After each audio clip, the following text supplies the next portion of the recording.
Hello दोस्तों, कैसे हैं आप? आई होप आप सभी अच्छे होंगे, अपनी तैयारी को अच्छा कर रहे होंगे। आज हम लेकर आए हैं भूगोल का एक चैप्टर जिसका नाम है जल संसाधन। ठीक है, इसके बारे में पढ़ेंगे, संसाधन के बारे में पढ़ेंगे, संसाधन का विकास। इसी के अंतर्गत आती है हमारी परियोजना है, इसी के अंतर्गत आते हैं हमारे बांध या डैम। ठीक है, सबसे पहले हम सीखेंगे आज संसाधन का विकास और संसाधन के बारे में। संसाधन क्या होता है? देखो, बात करें संसाधन की तो संसाधन कोई एक ऐसा माध्यम जिससे मानव जीवन जीने में आसानी हो।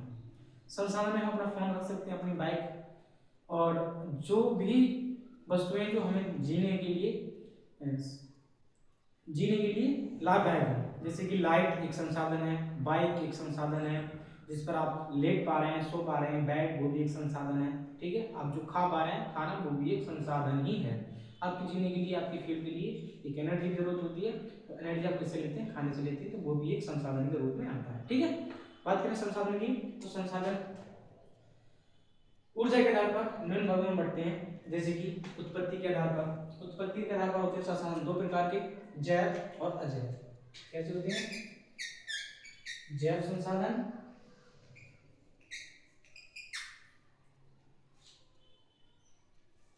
और अजैव संसाधन।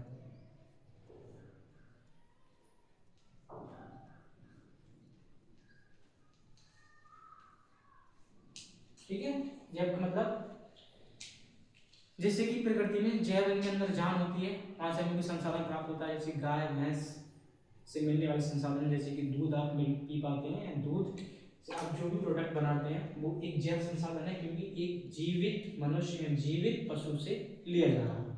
ठीक है, उसके बाद अजैव संसाधन होते हैं निर्जीव संसाधन, जिनमें कोई जान नहीं होती, इनका हम उपयोग करते हैं, उन्हें बोलते हैं अजैव संसाधन। ठीक, तो हाई स्कूल के लिए सबसे इंपॉर्टेंट कि संसाधन का मतलब या संसाधन की परिभाषा जिससे आप दैनिक जीवन में सहायता ले पा रहे हैं, अपने जीवन को सरलतम रूप से जी पा रहे हैं, उसे हम संसाधन कहेंगे। उत्पत्ति के आधार पर दो प्रकार के, जैव संसाधन और अजैव संसाधन। ठीक है, शामिलता के आधार पर, शामिलता मतलब समय के आधार पर संसाधन कितने प्रकार के होते हैं? समय के आधार पर संसाधन दो प्रकार के होते हैं, नवीकरणीय और अनवीकरणीय। ठीक है, नवीकरण संसाधन और अनवीकरण।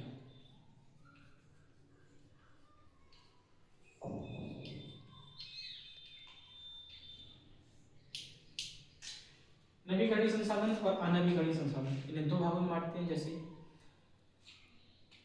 बात करें ऐसे संसाधन जिनकी समय सीमा या जिनकी रिसोर्सेज अनलिमिटेड है, जैसे कि सूर्य प्रकाश, पानी, हवा, इन्हें हम बोलते हैं नवीकरणीय संसाधन।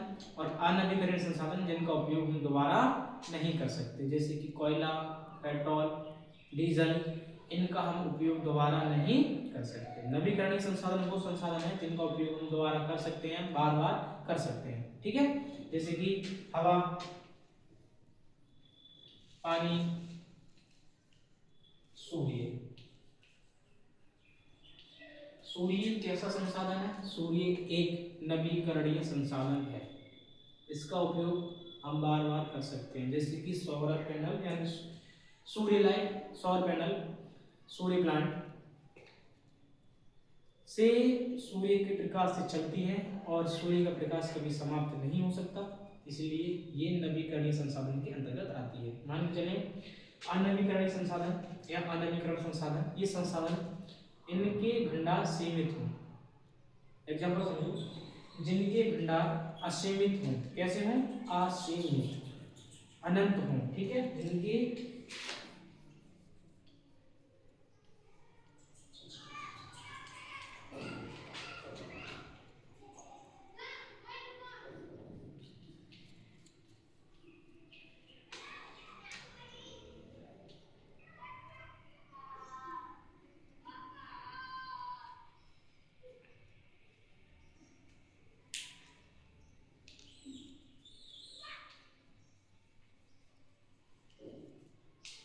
असीमित हों, जिनके भंडार असीमित हों, इन्हें कभी भी कैद नहीं किया जा सकता, वो होंगे हमारे नवीकरणीय संसाधन। और जिनके भंडार सीमित हों वो होंगे हमारे अनवीकरणीय संसाधन। जिनके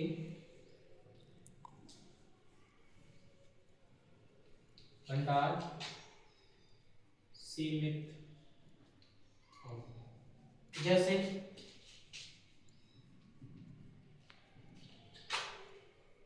कोयला, पेट्रोल,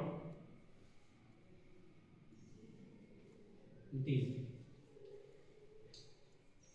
या प्राकृतिक गैस।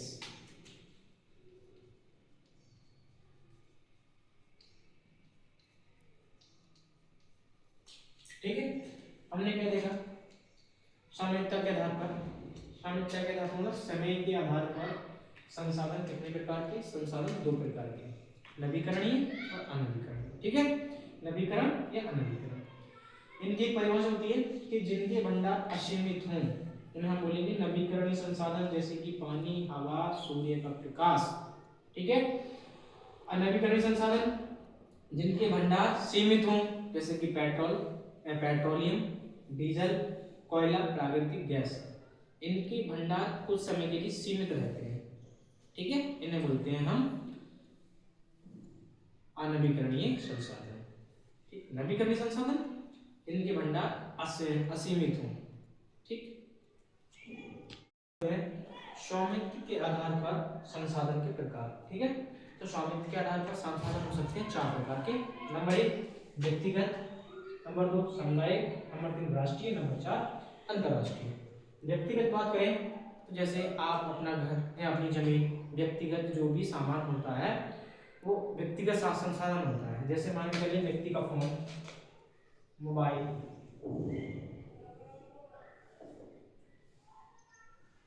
ठीक है, तुम्हारी बाइक, ये सब कैसे हैं, व्यक्ति की निजी संपत्ति है, तो निजी संपत्ति को बोलते हैं हम व्यक्तिगत संसाधन। क्या बोलते हैं, व्यक्तिगत संसाधन। अब आते हैं हम सामुदायिक संसाधन। सामुदायिक संसाधन जैसे किसी भी गांव में पहले के जमाने की बात करें तो ट्यूबवेल होता था, कुआं होता था, जिससे सभी लोग पानी निकालते थे।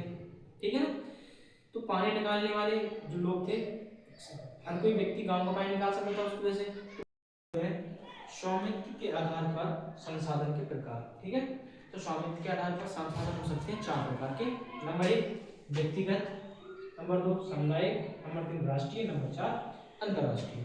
व्यक्तिगत बात करें तो जैसे आप अपना घर या अपनी जमीन, व्यक्तिगत जो भी सामान होता है वो व्यक्तिगत संसाधन होता है। जैसे मान के चलिए व्यक्ति का फोन, मोबाइल,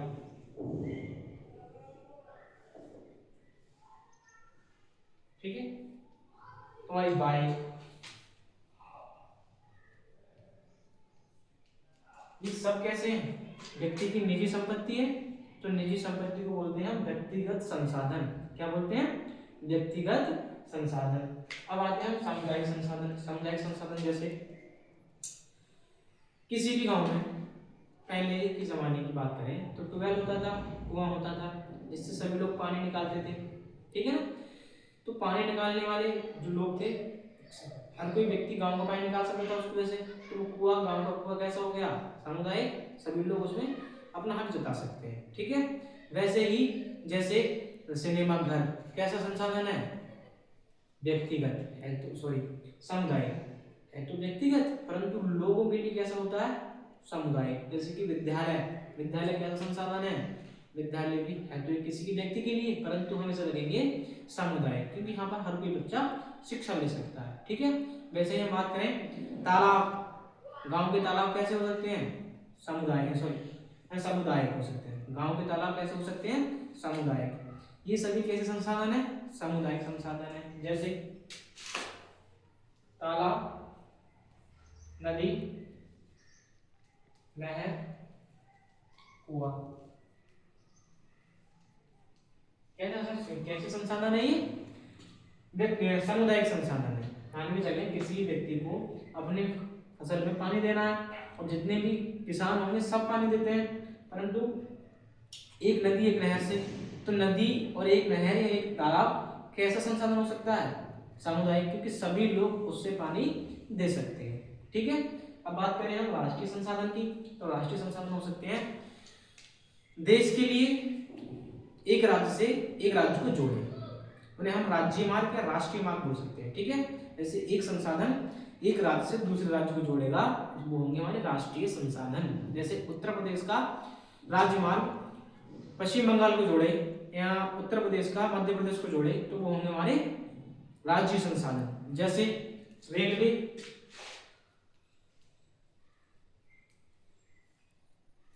राष्ट्रीय जल मार्ग, राष्ट्रीय जल मार्ग, एक राज्य को दूसरे राज्य से कनेक्ट करें, वो कैसे होंगे? राष्ट्रीय मार्ग। ठीक है, सॉरी, वो कैसे होंगे? एक राज्य को दूसरे राज्य से कनेक्ट कर रहे हैं, तो वो होंगे राष्ट्रीय संसाधन। ठीक है, उसके बाद आते हैं हमारे अंतरराष्ट्रीय संसाधन। अंतरराष्ट्रीय संसाधन में हम बात करें जो एक देश से दूसरे देश को जोड़े, सही, जैसे जल मार्ग। अब राष्ट्रीय जल मार्ग नहीं, भारत के बाहर जो जल मार्ग है, बंगाली खाड़ी और अरब सागर की तरफ एक दूसरे देश से मिलते हैं, उन्हें बोलते हैं हम जल मार्ग। ठीक है, तो जल मार्ग कैसे हो सकते हैं?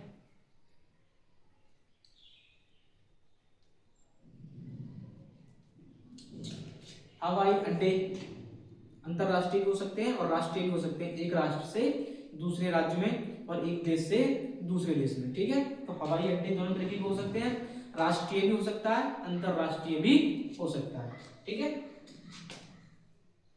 हवाई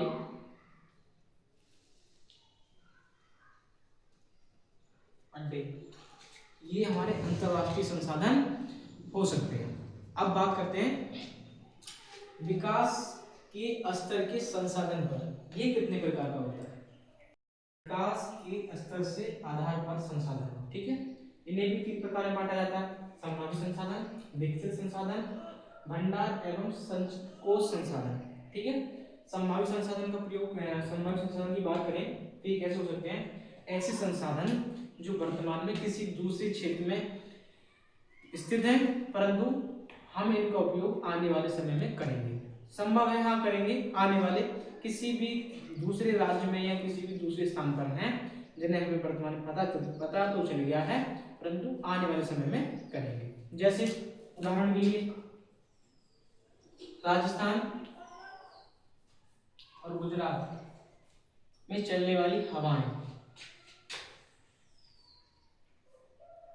या पवन, क्यों? इनका उपयोग हम पवन चक्की के द्वारा कर सकते हैं। आने वाले समय में हम देखें तो हमें ये संभावित संसाधन के अंतर्गत डालते हैं। क्यों? हमें पता है कि राजस्थान और गुजरात के इलाके में बहुत अधिक तेज हवाएं चलती हैं और हवाएं कभी समाप्त नहीं होंगी, क्योंकि नवीनीकरण संसाधन के अंतर्गत आती है। मैंने बताया था समीक्षा के आधार पर संसाधन के प्रकार दो प्रकार: नवीकरणीय संसाधन और अनवीकरणीय संसाधन। ठीक है, नवीकरणीय संसाधन का मतलब होता है जिनका उपयोग हम बार बार कर सकें, जैसे कि हवा, पानी और सूर्य। नवीकरणीय संसाधन, अनवीकरणीय संसाधन जिनका उपयोग हम बार बार नहीं कर सकते, जैसे कि पेट्रोलियम, प्राकृतिक गैस। उसी के अंतर्गत हम देखें कि विकास के आधार पर तो संभावित संसाधन जिनका उपयोग हम आने वाले समय में करेंगे, इनके बारे में पता तो है हमें, इनके बारे में पता तो है, परंतु आने वाले समय में इनका प्रयोग करेंगे, संभव ऐसा है। ठीक है, तो इन्हें बोलेंगे हम संभावी संसाधन। अब बात करें विकसित संसाधन की, तो विकसित संसाधन कौन से होते हैं? ऐसे संसाधन जिनके बारे में पूर्ण सर्वेक्षण हो चुका है, वो एक दिन समाप्त हो जाएंगे। ऐसे संसाधन जिनके बारे में पूर्ण विकसित सर्वेक्षण हो चुका है, पूर्ण सर्वेक्षण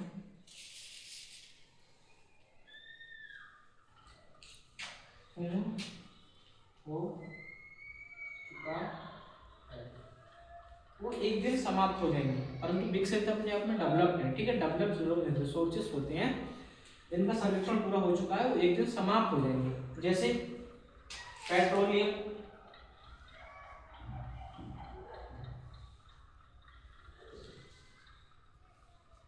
प्राकृतिक गैस,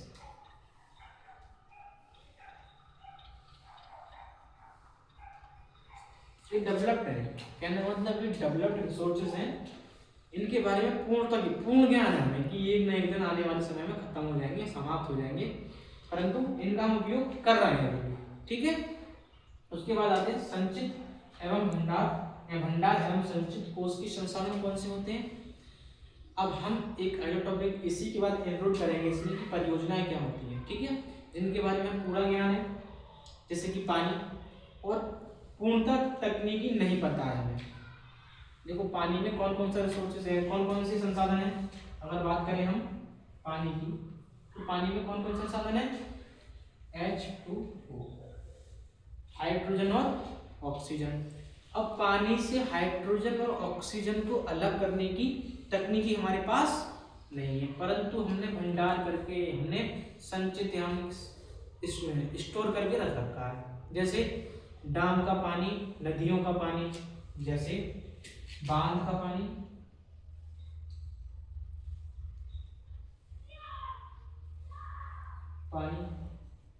और नदियों का पानी।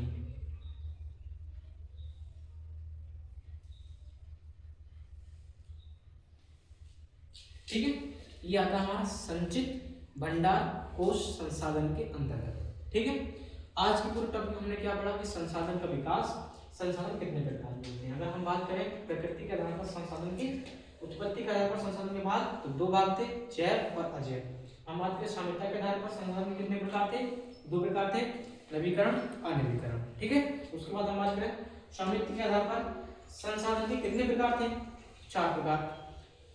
व्यक्तिगत के बाद सामुदायिक, सामुदायिक के बाद राष्ट्रीय, राष्ट्रीय के बाद अंतरराष्ट्रीय। अब बात करें हम विकास के आधार पर संसाधन, विकास के आधार पर तीन प्रकार की। संभावी संसाधन, संभावी का मतलब हमें उन संसाधन के बारे में पता है परंतु आने वाले समय में उपयोग करेंगे, जैसे कि गुजरात और राजस्थान में चलने वाली हवाएं, हमें पता है बहुत तेज हवा चलती है, हम इनका उपयोग पवन चक्की या पवन ऊर्जा के रूप में कर सकते हैं, परंतु अभी नहीं कर पा रहे हैं, आने वाले समय में करेंगे। ठीक है, उसके बाद आता है विकसित संसाधन। विकसित का मतलब ऐसे संसाधन जिनका सर्वेक्षण पूरा हो चुका है, जैसे कि पेट्रोलियम और प्राकृतिक गैस, ये एक न एक दिन समाप्त हो जाएंगे, इन्हें बोला हमने विकसित संसाधन। हमारे भंडार एवं संचित कोष, ऐसे संसाधन जिनका हमने उपयोग करने के लिए भंडार करके रखा, परंतु हमारे पास एडवांस तकनीकी ना होने के कारण हम इससे हाइड्रोजन या पानी की बात करें तो पानी से हाइड्रोजन ऑक्सीजन बाहर नहीं निकाल पा रहे हैं, तो ये हमारे होते हैं भंडार एवं संचित कोष के संसाधन। इसी के बाद हमारा टॉपिक अगला होता है परियोजना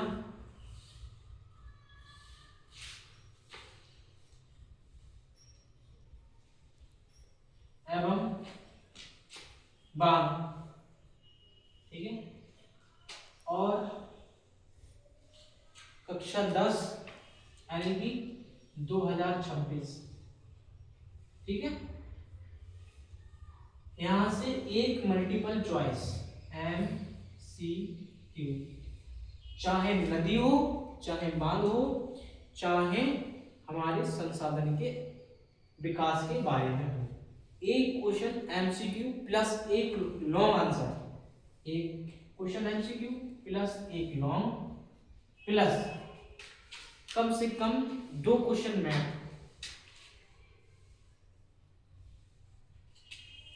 इसी चैप्टर से बनेंगे, इसलिए ये सबसे इंपॉर्टेंट चैप्टर है। ज्योग्राफी का पहला ही चैप्टर संसाधन एवं विकास, इसके अंतर्गत हमने देखा कि संसाधन के प्रकार कितने हैं। इसके बाद अगला टॉपिक हम आने वाले वीडियो में शेयर करेंगे कि परियोजनाएं क्या होती हैं, बांध क्या होते हैं यानी कि डैम। जैसे कि मैं आपके लिए बता दूं 2025 में पेपर आया, 25 के पेपर में आया था, टहरी बांध किस नदी पर बना हुआ है। ठीक है, या टहरी बांध कौन से जिले में पड़ता है। MCQ में क्वेश्चन था, इंपोर्टेंट क्वेश्चन, और हो सकता है आपकी बार आपके पेपर में आ जाए, आपके पेपर में टहरी बांध ना हो तो भांगा नांगल बांध आ जाए।